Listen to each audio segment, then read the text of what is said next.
El salario mínimo nace como una institución laboral que permite corregir, ¿sí?, lo que el mercado laboral por sí solo no puede hacer, ¿sí? Al igual que el derecho laboral es un reconocimiento tácito a la asimetría de poder existente entre capital y trabajo, ¿ya? O sea, el hecho de que exista algo así como el salario mínimo ya nos dice de que existe algo así como un poder desigual. ¿Cuál es nuestra hipótesis como Fundación Sol, cuál es la forma en la cual nosotros trabajamos todos los datos de empleo, ¿sí?, desde la tasa de desocupación hasta el nivel de los salarios? Es decir, de que la causa de la desigualdad, esta desigualdad que sale en los diarios, que sale en la televisión, que habla el obispo Goit, ¿cierto?, que todos nos llenamos la boca de ello, se produce en el trabajo, ¿ya? Se produce en el lugar donde se genera la riqueza, ¿sí? ¿Qué consecuencias tiene esto? Las consecuencias que tiene aquello es que todas las instituciones asociadas al mundo del trabajo evidentemente fueron debilitadas por la avanzada de la reforma neoconservadora que se generó a partir de la dictadura militar. ¿Qué fue lo primero que se atacó, de hecho? ¿Sí? Fue los derechos colectivos de los trabajadores por medio del plan laboral en 1979. ¿Ya? José Piñera, que fue una suerte intelectual orgánico que fue quien generó este tema, lo plantea dentro de su libro, ¿cierto?, la revolución laboral en Chile, ¿sí?, muy suelto de cuerpo, el hecho de que ellos nunca han tocado el derecho individual de los trabajadores, sino que más bien ellos tocaron y reformaron los derechos colectivos de los mismos. ¿De qué manera? De manera bastante simple, dejando de que la organización colectiva de los trabajadores no tuviera incidencia nula dentro de la capacidad de negociación de los mismos. Es decir, les quitó piso a la organización misma de los trabajadores. ¿De qué manera? Evitando que la huelga tuviera un peso efectivo dentro de la negociación colectiva, que la negociación colectiva dejara de ser interempresa o por rama y que se focalizara solamente en la empresa, ¿sí? Y generando que la votación al interior de los mismos sindicatos fuera a mano alzada y no fuera secreta como se hacía previamente al golpe militar. ¿Qué significaba esto? O sea, ¿cuál era la hipótesis detrás de los neoliberales en implementar este tipo de medidas? Es que antes el tema sindical estaba sobrepolitizado, ¿ya? Por lo tanto, habría que despolitizarlo para que los trabajadores tuvieran una incidencia efectiva dentro de los mismos sindicatos y no estuvieran cooptados por operadores políticos. Esa incipiente institucionalidad, ¿cierto?, nueva institucionalidad de los trabajadores y de los sindicatos, de los derechos colectivos asociados, generó que en la larga duración, ¿cierto?, viviéramos en los 90 un nuevo pacto interclase entre empresarios y grupos de trabajadores organizados, lo que se llamó los grandes acuerdos marcos, CUT-gobierno, ¿sí?, CUT-gobierno-empresario. 1990 en adelante lo lideró René Cortázar, ¿cierto?, y básicamente en lo que se expresó aquello fue que durante una década, de 1990 a 1999, hubo un efectivo reajuste de los salarios, ¿sí?, dado que los salarios estuvieron tan deprimidos durante la época de los 80, hubo un reajuste efectivo de lo que fue el salario mínimo, ¿sí? Por eso lo pongo como ejemplo, como una línea argumentativa para hablar de lo que es la desigualdad y las relaciones de fuerza dentro de lo que expresa el tema de la desigualdad. Pero sin embargo se produjo una fuerte desindicalización de los asalariados, ¿ya? Entre 1990 y 1999, alrededor de 99.000 menos trabajadores están sindicalizados, ¿ya? O sea, es decir, ni siquiera creció a partir de la tasa de crecimiento normal que tiene la ocupación o que tienen los asalariados dentro de la economía, ¿ya?, sino que en términos absolutos disminuyó la cantidad de sindicalizados. ¿Qué es lo que uno puede decir en términos gruesos? Que hubo una suerte de negociación a nivel macro, ¿cierto?, dentro del gobierno y la CUT, en decir, perfecto, ustedes se movilizan, ¿sí?, el país tiene que tener un riesgo país bajo, hay que aumentar temas de competitividad y productividad, y nosotros les vamos a, ¿cierto?, reasignar los salarios vía salario mínimo y vía aumento de salarios reales, lo cual provocó disminución de la pobreza, ¿sí? Y eso es uno de los temas también que se mostró bastante, que es que hasta el año 96 se había disminuido en un 60% la pobreza, ¿sí?, que es lo que los gobiernos de la concertación sacan inmediatamente, ¿sí?, delante de ellos, ante cualquier crítica que se realice, y nos dicen, perfecto, todo lo que ustedes dicen es cierto, ¿sí? El sistema binominal acá, el sistema binominal allá, somos un país monoproductor, ¿cierto?, agroexportador, no hemos diversificado de buena manera nuestra matriz productiva, pero sin embargo hemos disminuido la pobreza. ¿Quién puede decir otra cosa? Nadie puede decir otra cosa. Nunca ningún gobierno había disminuido de esa manera la pobreza. Pero lo interesante es ver qué costo tuvo esa disminución de la extrema pobreza. Porque hoy en día, hasta Rolf Luders, no sé si lo ubican, fue viceministro de Pinochet de Hacienda y Economía, ¿cierto?, en una época. Hasta él nos dice hoy día que el tema de la disminución de la extrema pobreza es una falacia. Y que por lo tanto las aspiraciones que tenemos de vivir en un país mejor, de tener un sistema de protección social, de una reforma tributaria, no pueden ser hasta que efectivamente hayamos vencido este gran problema de la extrema pobreza. ¿Ya? ¿Cómo se expresa esto a nivel de desigualdades? Tenemos que el mundo, para darle las cifras precisas y no estar, digamos, diciendo cuestiones que no correspondan, ¿cierto? Tenemos que el 76% de los trabajadores vive con menos de 350.000 pesos mensuales. ¿Ya? 76% de los trabajadores vive con menos de 360.000 pesos mensuales. Este nivel de diferencia donde la abrumadora mayoría, ¿cierto?, gana esos salarios, nos hace hasta cuestionarnos nosotros mismos la existencia de aquella clase media, ¿sí? Esta clase media que siempre es como ya traída a colación por los políticos, ¿cierto?, o por cualquier persona que se sienta como atacada, ¿cierto?, por solicitudes muy radicales de las personas, como que hay que cambiar la Constitución, como que tenemos que tener asamblea constituyente, no sé qué, no sé cuánto. En cambio salen la misma Evelyn Matei y dice, pero la clase media es la que sale perdiendo con esto, esta clase media no está de acuerdo con este tipo. En fin, asumen como una vocería política de esta clase media. La pregunta es, ¿de qué clase media estamos hablando? O sea, ¿quiénes están dentro de un estrato entre las personas que ganan más y las personas que ganan menos, ¿cierto? Si además tomamos en cuenta que la desigualdad medida por veintiles, ¿cierto?, entre 1990 y 2009, con datos CACEN, ¿cierto?, ha aumentado en un 541%. ¿Ya? O sea, el 5% más rico versus el 5% más pobre, la diferencia ha aumentado en un 541% en 20 años. ¿Ya? Volvamos atrás. Aumentamos el salario mínimo, ¿sí? Aumentamos los salarios reales en relación a los 80 durante los 90, pero ustedes se desindicalizan. Ustedes trabajadores no tienen que organizarse, la organización colectiva no nos sirve y actualmente tenemos un 15% de sindicalización y, por ejemplo, un país como Austria tiene un 98% de sindicalización. ¿Sí? Los resultados económicos, por ejemplo, de las negociaciones colectivas no supera el 1% de los salarios reales. Es decir, nótense el ejemplo, poca sindicalización, ¿sí? De los pocos que están sindicalizados, solamente el 10% tiene derecho a negociación colectiva. De ese 10% que tiene derecho a negociación colectiva, muy pocos tienen derecho a negociación colectiva interempresa, lo cual daría como mayor fuerza de negociación a los trabajadores. Si tomamos en cuenta que, por ejemplo, en Uruguay, hasta el personal del servicio doméstico negocia los salarios, ¿sí? Hay una federación de trabajadores de servicio doméstico y una federación de empleadoras del hogar, ¿cierto?, negocian su salario, ¿ya? Chile. Solamente el 10% de los asalariados tiene derecho a negociar colectivamente y de eso solamente el 1% rinde fruto económico efectivo. Es decir, el trabajador en Chile actualmente, para participar de lo mismo que él ayuda a producir, ¿cierto?, no tiene cómo, tiene que pedir migajas.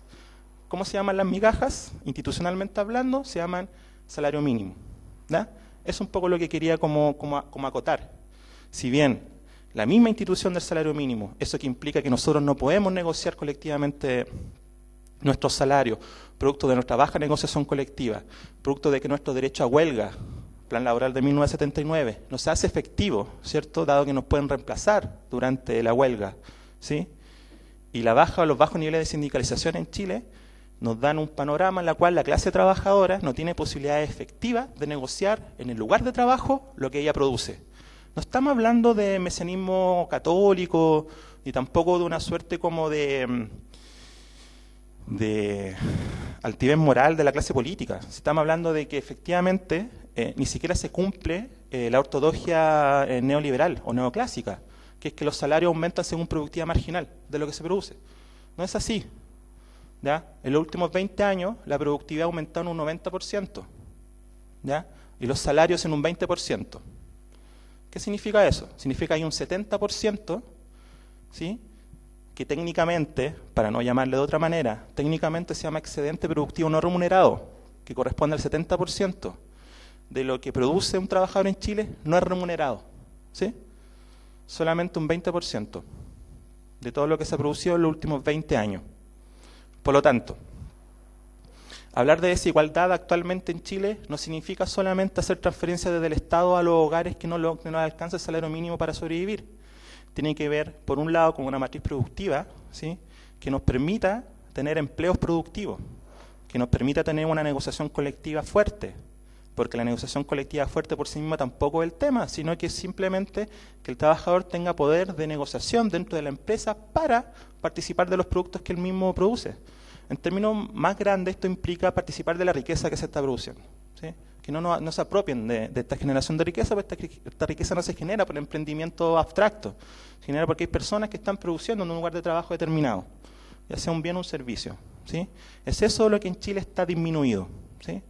En la crisis del trabajo, etcétera, que se habla en tantos lados, ¿cierto?, de países poco industrializados, esta globalización que nos trae nuevas formas de entender el trabajo, etcétera, no nos puede confundir y no nos puede sacar de la visión, ¿cierto?, de que en Chile la desigualdad se produce a nivel del establecimiento, a nivel del trabajo, y no simplemente por un tema de una mala redistribución por parte del Estado en esto, ¿ya? Eso es muy importante tenerlo en cuenta. ¿Qué significa esto además? Paralelamente, y con esto yo creo que cierro porque son breves 10 minutos, ¿sí?, que me gustaría dejarlos con esa idea un poco de los datos que tienen que ver con el tipo de trabajo, ¿sí?, que actualmente se genera en Chile, tomando un poco las palabras de David Bravo, que nos está diciendo que actualmente tenemos pleno empleo. El tema del pleno empleo, más allá de la discusión técnica que implica el tema del pleno empleo, es un mensaje político. ¿En qué sentido? Estamos en pleno empleo, por lo tanto no hay mucho que exigir, no hay mucho que decir, esta economía funciona bien, ¿cierto? No estamos con la tasa de desocupación de España, ¿cierto? No estamos con su 25% de desocupación, no tenemos los problemas que está teniendo Europa, por lo tanto nosotros lo estamos haciendo bien. Y dado que lo estamos haciendo bien, porque antes podríamos decir, pero había una alta tasa de desocupación, pero no habían empleos asalariados formales, pero ahora el gobierno no dice si hay ocupación. Se han generado 700.000 puestos de trabajo desde que asumió Piñera. Pero sin embargo, de esos 700.000 puestos de trabajo, que en estricto rigor son 687.000, ¿cierto?, el 26% corresponde a cuenta propia, personal de servicio doméstico o familiar no remunerado, es decir, a trabajo no asalariado. 26% de la variación de los últimos 2 años. Uno podría pensar, y el gobierno nos puede responder, o cualquier gobierno nos puede responder, pero estos cuentas propias son emprendedores, ¿sí?, o son profesionales, ¿sí?, que no quieren asalariarse, una suerte como de subjetividad que no quiere someterse a un patrón. Pero lo que nos dicen los datos, nuevamente, es que el 98,6% es jornada parcial de estos cuentas propias, ¿sí? En los últimos 2 años hay 139.000 nuevas cuentas propias. De esos 139.000, la gran mayoría son part-time, ¿sí? El 83% de baja calificación. Por lo tanto, no estamos hablando de profesionales que estén, ¿cierto?, como no queriendo someterse a no. Son simplemente, y como diría la vieja OIT, son actividades de autosubsistencia, ¿sí?, pertenecen a ocupaciones refugio, ¿sí? Lo que la economía no logra absorber se genera en términos de cuenta propia. Y por último, sobre el 60% de este crecimiento de los cuentas propias part-time son subempleados. Y esto es otra idea, la última idea que les voy a dejar, un poco para discutir con la gente de Microdato Universidad de Chile, es que no solamente en estos tiempos, no solamente hay que observar la tasa de desocupación o el crecimiento de los asalariados para decir si una economía está funcionando bien en términos de puesto de trabajo. Actualmente la nueva flexibilidad laboral que se está implementando a partir de los 70, ¿cierto?, ya está madurando en estos tiempos, ¿cierto?, especialmente en Chile, lo que nos trae mucho trabajo atípico, muchas formas nuevas de entender el trabajo. Y una de las formas más grandes que ha crecido en los últimos 2 años en Chile, por lo menos, es el tema del subempleo. ¿Qué es el subempleo? El subempleo son todos aquellos trabajadores que están en jornada parcial pero desean trabajar más horas, por lo tanto están subutilizando su fuerza de trabajo. Una economía en la cual su empleado crece demasiado, ¿cierto?, significa que esta es una economía enferma, que es una economía que no está produciendo puestos de trabajo productivos y reales. Por otro lado, eso a nivel del subempleo. Y por otro lado, el crecimiento de la externalización de los subcontratados o del suministro personal, ¿sí? El 65% de la variación del trabajo asalariado de los últimos 2 años corresponde a esta modalidad, ¿ya?, que es otro signo de flexibilidad y de precarización. ¿Por qué? Porque como decía el obispo Goit, 2 personas con igual calificación en el mismo puesto de trabajo ganan de forma distinta. 1,9 veces más la persona que está de planta a la persona que está subcontratada o vía suministro personal. Por lo tanto, la tasa de desocupación es un indicador muy general, poco científico, poco real para establecer que una economía está en pleno empleo o no. Y en segundo lado, la desigualdad es producto de precarización de las relaciones de fuerza al interior del lugar de trabajo, entre trabajador y empresario. Eso. Muchas gracias. Una cosa que yo quería hacer, acotar, que muchas veces cuando se enfrenta a este tema se ve con las cifras de la CACEN, por ejemplo, y nos dicen, bueno, el Gini, o cuántas veces gana más un quintil, un decil, o el percentil 25 sobre otro. Pero hay una cosa que todo el mundo se le olvida decir, que es que Angelini, Luksic, Mate, Polman, Piñera no contestan la encuesta CACEN. O sea, no sé si... Yo no me imagino a Angelini contestando la encuesta CACEN. Entonces, cuando miramos las cifras de ver a los más pobres comparados con los más ricos, están distorsionadas esas cifras porque los más ricos no están en la encuesta CACEN. Entonces, eso es un elemento que hay que tener muy en cuenta. En Estados Unidos hace poco estuvo como de moda el tema del 1% más rico. Porque efectivamente, el 1% más rico es impresionante el control que tiene. Decía la entrevista al compañero de la Fundación Sol que Luksic, Angelini, Mate, Piñera, Polman controlan cerca del 20% del PIB. O sea, menos del 1% de la población tiene un poder gigantesco sobre los recursos que se generan en un país. Entonces, cuando miramos las cifras, cuando nos dicen el 20% más rico gana 14 veces que el 20% más pobre, hay que pensar eso, que la realidad es mucho mayor. Si uno analiza, por ejemplo, las cifras agregadas, los resultados de las cuentas nacionales, que eso sí no se equivoca, uno observa que, por ejemplo, el consumo de las familias es cerca del 57% del PIB. Y luego, si vamos a la CACEN y sumamos todos los ingresos declarados por las personas en la CACEN, es solamente el 35% del PIB. O sea, hay una diferencia de cerca de 20% que la está consumiendo alguien que no está en la CACEN. O sea, esa gente que no contesta la CACEN está consumiendo cerca del 20% del PIB. O sea, el efecto que tiene el 1% más rico o el 2% más rico que no contesta la encuesta CACEN es muy, muy grande. ¿Ya? O sea, la desigualdad es tremendamente grave en nuestro país. Eso es súper importante recordarlo, porque cuando nos quedamos solo con las cifras así brutas, no, obviamos estos otros elementos.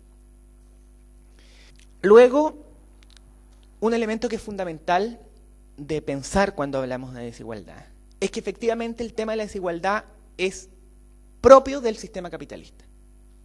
O sea, el sistema capitalista, para funcionar, requiere de la existencia de desigualdad, en mayor o menor grado. Lo que nos decía nuestro compañero con respecto al mercado del trabajo es efectivamente, es en el mercado del trabajo o en el trabajo o en el proceso productivo, por decirlo de alguna otra manera, que es donde se genera la desigualdad. ¿Ya? Los neoclásicos nos dicen que el salario se paga por la productividad, es decir, se paga por lo que produce el trabajador marginal, pero parece que en la práctica no es así, porque uno si ve las historias, Alexander nos contaba, uno ve cómo crece la productividad y cómo crecen los salarios reales, no calzan las curvas. Si uno ve, por ejemplo, el indicador de salarios reales incluso el mismo Rolf Juder, que hace una reconstitución de cifras muy interesante, uno ve que efectivamente los salarios no dependen tanto de la productividad y del producto y del PIB, sino dependen de algunas cuestiones políticas y sociales. Por ejemplo, la caída en los salarios reales el año 73 es brutal, cae una quinta parte. Entonces, parece que efectivamente el salario no está pagando la productividad, sino está pagando una mercancía, como cualquier otra, que se denomina fuerza de trabajo. Y efectivamente, esa mercancía se negocia y se compra en un mercado distinto al de los productos, en un mercado de esa mercancía, que es la fuerza de trabajo. Y que, graciosamente, esa mercancía, incluso si se pagase por su valor, esa mercancía es menor a lo que producen los trabajadores. Y esa diferencia es efectivamente lo que va a dar origen a la desigualdad. ¿Y por qué se da eso? Bueno, también lo decía Marx, porque hay alguna gente que tiene acceso a la propiedad de los medios de producción y otros que no. Podemos después analizar la historia de cómo pasó eso, etcétera, de por qué hay gente que tiene acceso a los medios de producción y por qué otros no. Y efectivamente entonces vemos que para que funcione el sistema se necesita eso, que paguemos salarios por menos de lo que producen, por lo tanto generamos desigualdad.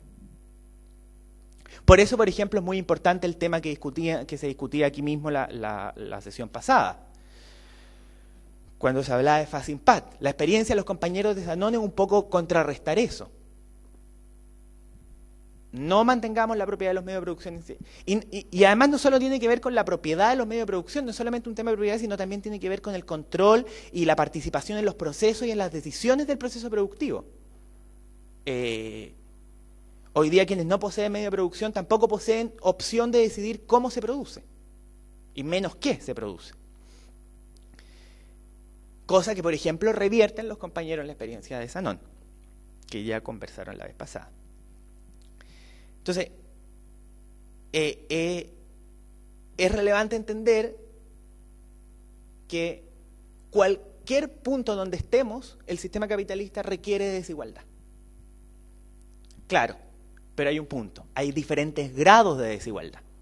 Y efectivamente uno observa que Chile tiene grados muy altos de desigualdad y otros países, principalmente los escandinavos, tienen niveles bastante más bajos de desigualdad. Bueno, ¿y eso por qué? Porque decíamos que los salarios se pagan en funciones no en el mercado del producto, sino en el mercado de la fuerza de trabajo. Y el compañero Alexander nos decía que efectivamente ahí el rol que juegan las organizaciones sindicales o las organizaciones del trabajo es muy relevante. Por eso vemos cuando un golpe de Estado destruye las organizaciones sindicales, las prohíbe, las disuelve y las asesina, caen los salarios. Es evidente. Si uno ve ese grafiquito de Rolf Luders, ni siquiera ve que efectivamente el asesinato de las organizaciones sindicales hace caer los salarios. Y luego hay otro elemento, un elemento externo que nos permitiría revisar o contrarrestar estos problemas de la desigualdad, que efectivamente es la acción del Estado. ¿Ya? La acción del Estado uno la puede mirar desde dos perspectivas. Una perspectiva más negativa, que tiene que ver con concebir el rol del Estado contra la desigualdad únicamente como transferencias. Entregamos transferencias. ¿Qué es la lógica que está detrás de la política para superar la pobreza de hoy día del ingreso ético familiar? Entonces, ¿qué dice el Estado? Dice, no nos metamos en el proceso productivo, no nos metamos en el tema del salario mínimo. No es la empresa, no es en el trabajo que se da el problema de la desigualdad, sino yo Estado transfiero.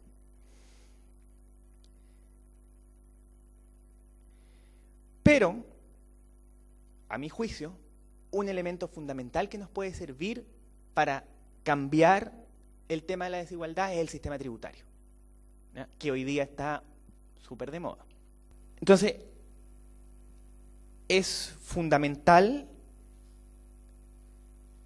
primero concebir que el sistema tributario puede ser utilizado para mejorar la distribución del ingreso. Eso debería ser una demanda fundamental. Y ganando eso, bueno, después tenemos que discutir cómo tiene que ser el sistema tributario, etcétera.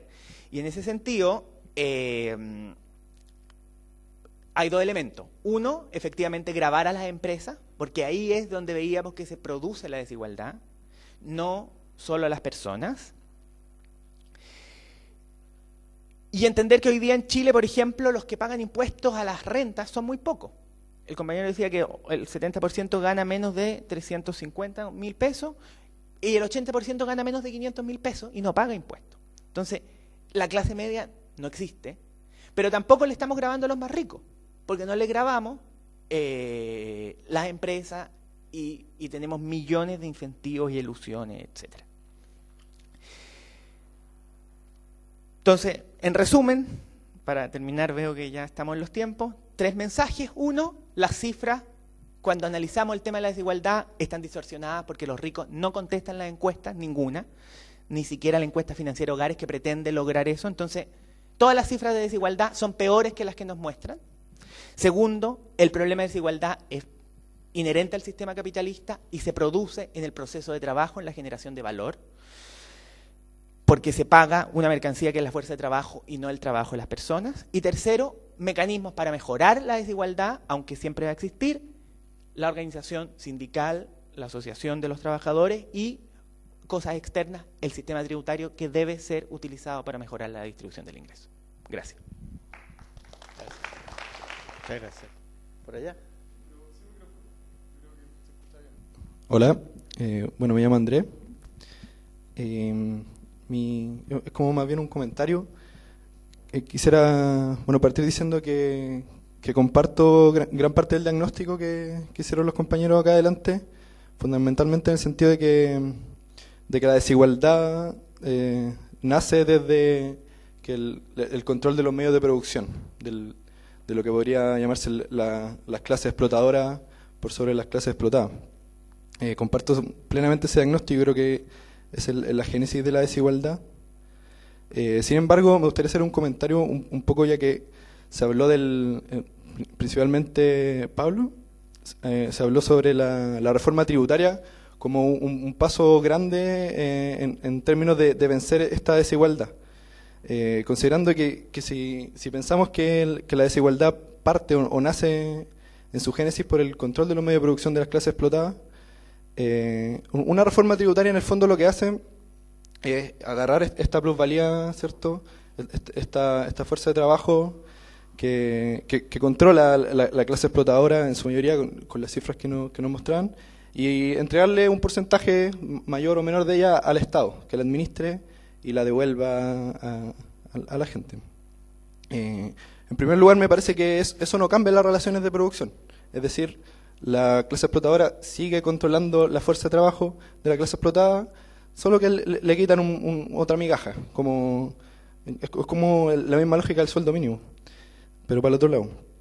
Y por otro lado, me parece que se le está entregando esa plusvalía esta vez al Estado. Un Estado que históricamente, pero remontándonos a las últimas décadas de Chile, para hacerlo más concreto, un Estado cooptado por la clase explotadora, es decir, un Estado que está encargado, cuyo rol fundamental ha sido administrar este modelo que le entrega los recursos a la clase explotadora.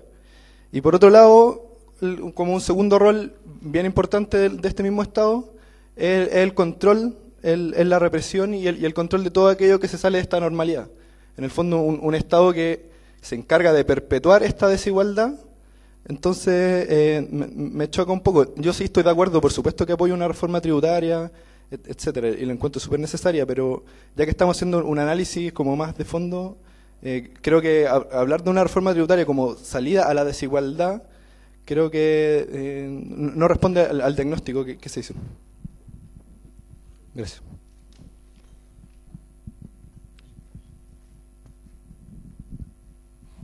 Sí, yo quería preguntarles también en relación a lo que comentaba el compañero. Cuando tú hablabas de transferencias que hace el Estado, ¿te refieres como a los subsidios?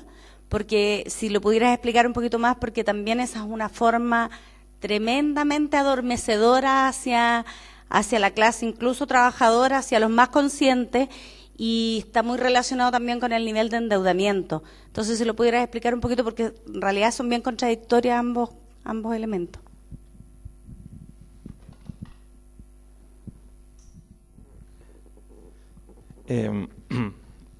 Bueno, yo de profesión soy sociólogo, así que poco y nada puedo decir sobre temas de reformas tributarias, excepto como un rollo muy general de la redistribución, pero no me gustaría un poco apelar a eso, sino me gustaría responder lo que la compañera mencionaba acerca del rol del Estado, que es central. O sea, yo lo encuentro central, pero con muchos matices.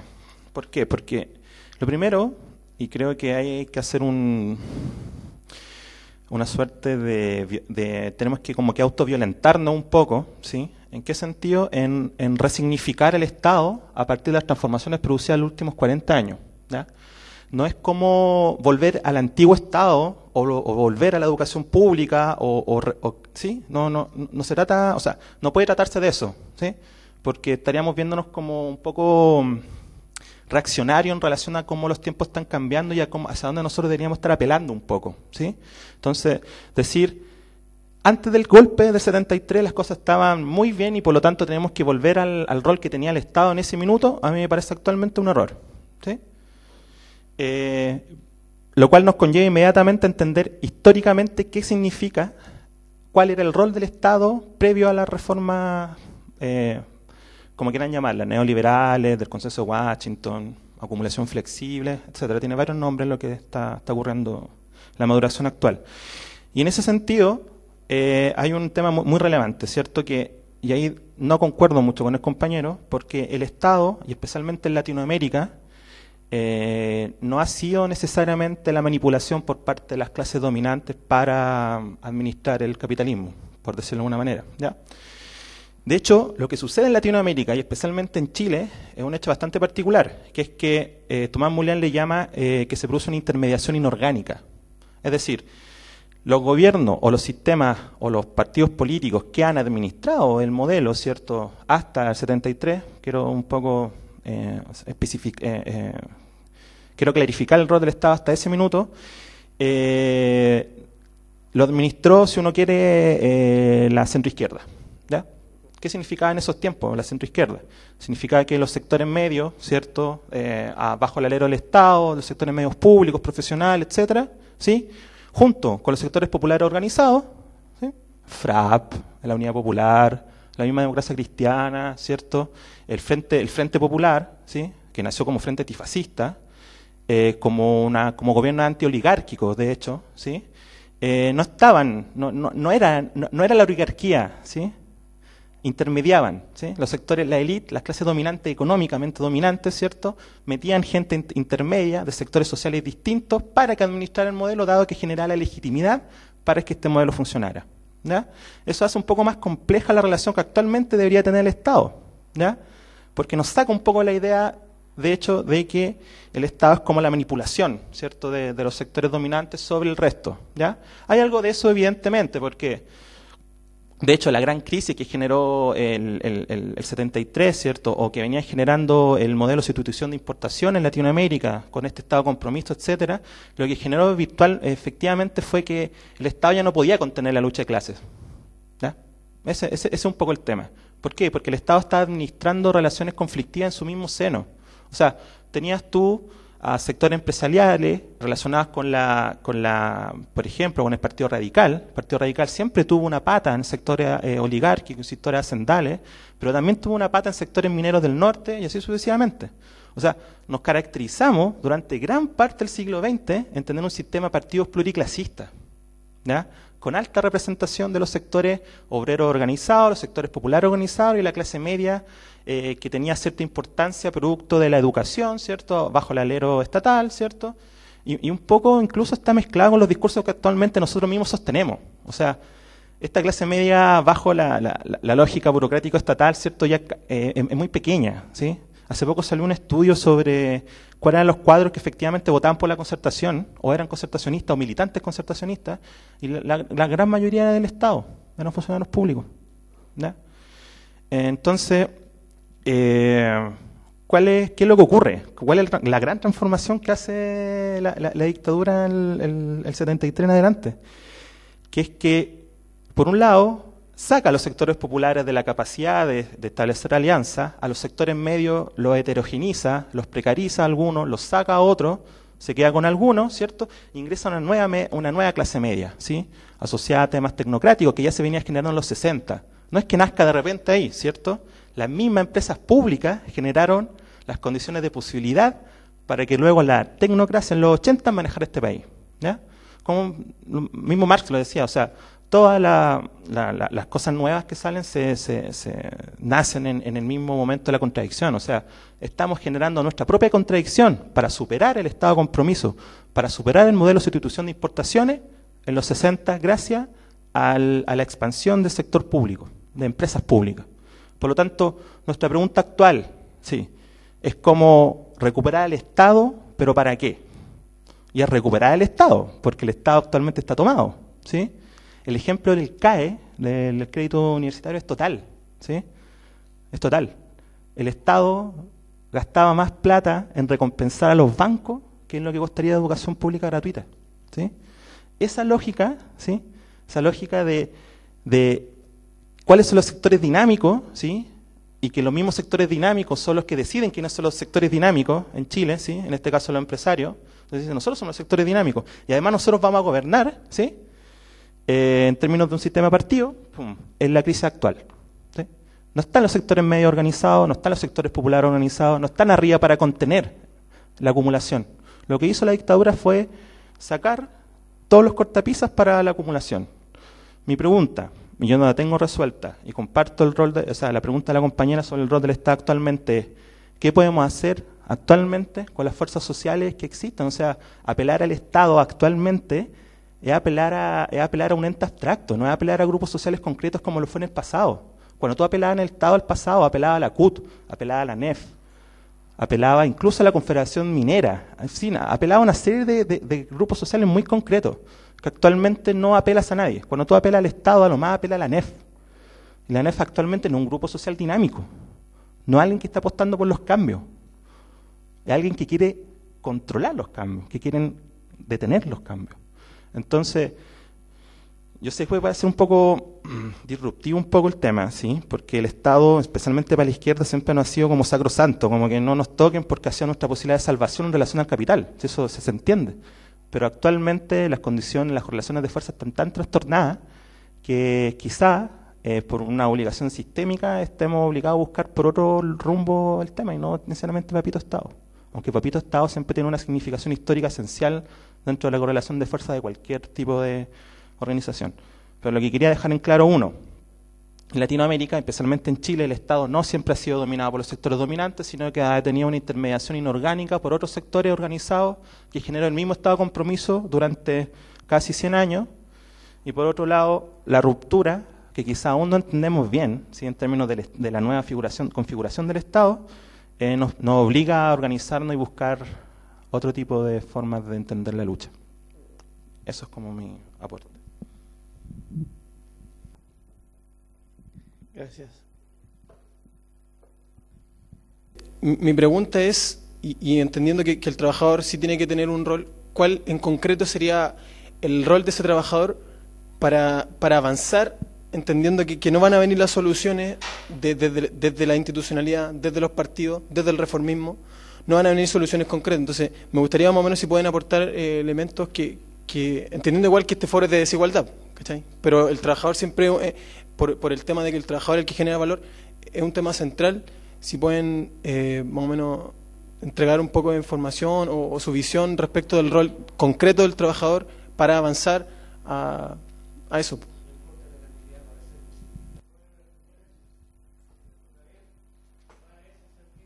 Hola, quería hablar un poco más de la reforma tributaria, porque ya estaba imaginando que si a una persona le aumentan las dificultades para poder agrandar su fortuna, lo que primero se le va a venir a la mente va a ser defenderse, ¿cierto? O sea, si es que yo soy dueño de una cierta propiedad, negocio, quiero ser lo más rentable posible y ganarlo la mayor cantidad de dinero, pero al ver que la situación se está poniendo adversa, yo reacciono.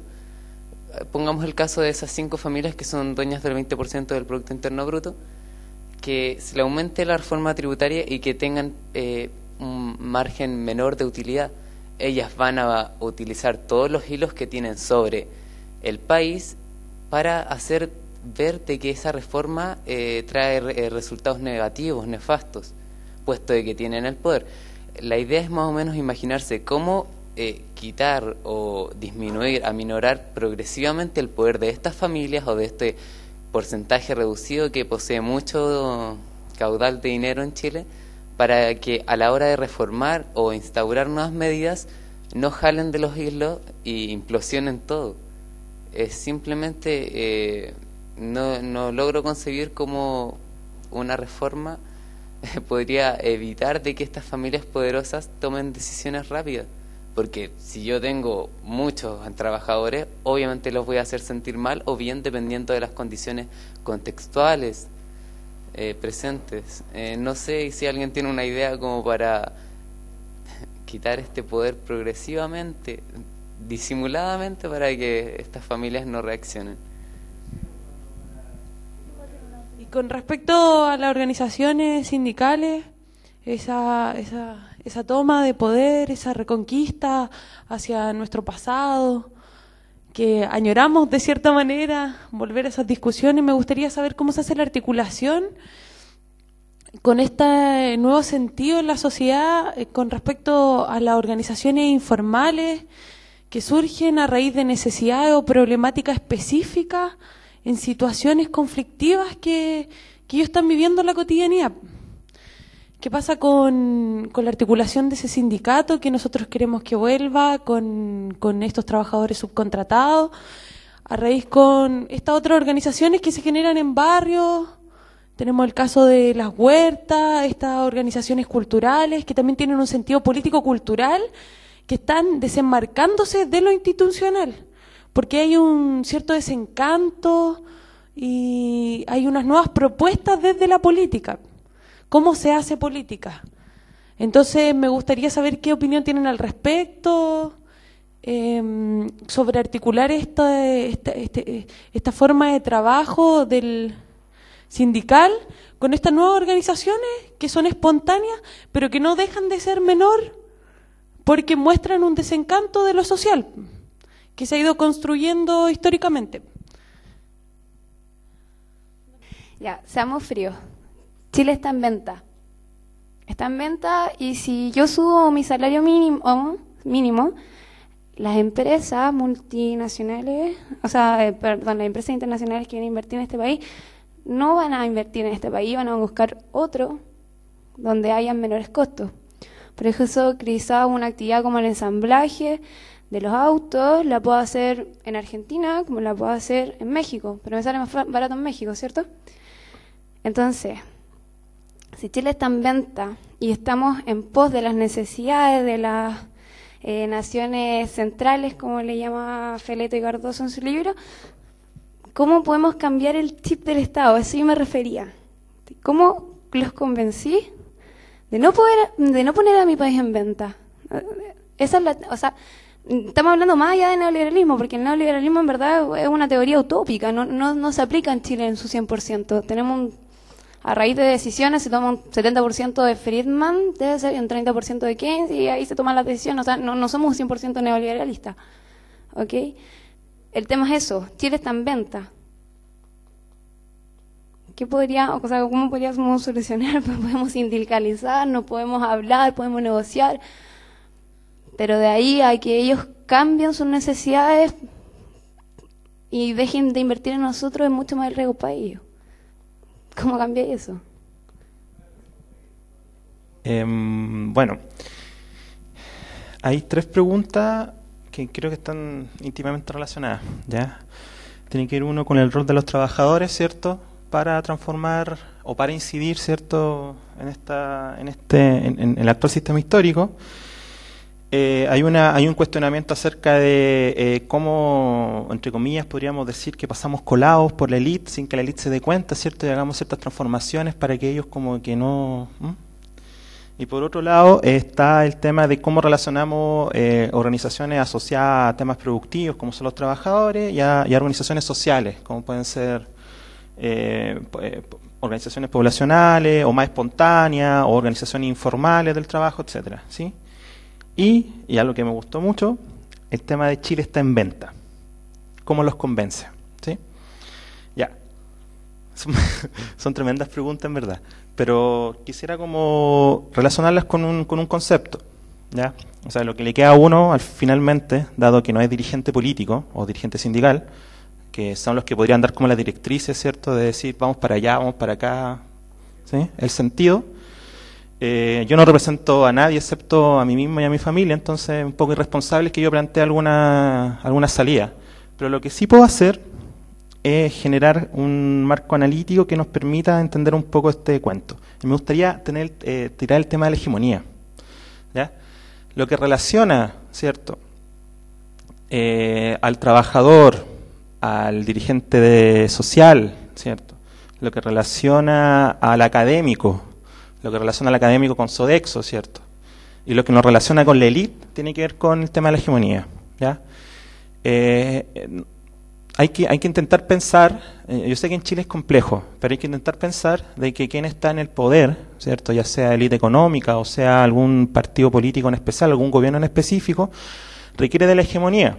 ¿Qué quiere decir esto? Que requiere que de sus dominados estén convencidos de que el proyecto que le plantea el sector dominante está de acuerdo a los intereses particulares, ¿sí? Una de las cuestiones como más interesantes, de hecho, de lo que otra de las que tantas que hizo la dictadura, ¿cierto?, y que a mí me gusta mencionarla, tiene que ver con que, por un lado, transparentó, ¿cierto?, la relación capital-trabajo, al sacar, ¿cierto?, a esta intermediación inorgánica del gobierno, ¿cierto?, y dejar muy clarito quién llevaba la batuta, por un lado, y por otro, al hecho de que obligó e hizo necesario algo así como la concertación, ¿ya? ¿Por qué? Ya estoy con la hegemonía, ya estoy con el rol del Estado, y un poco esa es la concertación para mí es como el enganche de este tema, ¿ya? Que necesitó un discurso político que hegemonizara y nos dijera que estaba bien lo que estaba pasando, ¿ya?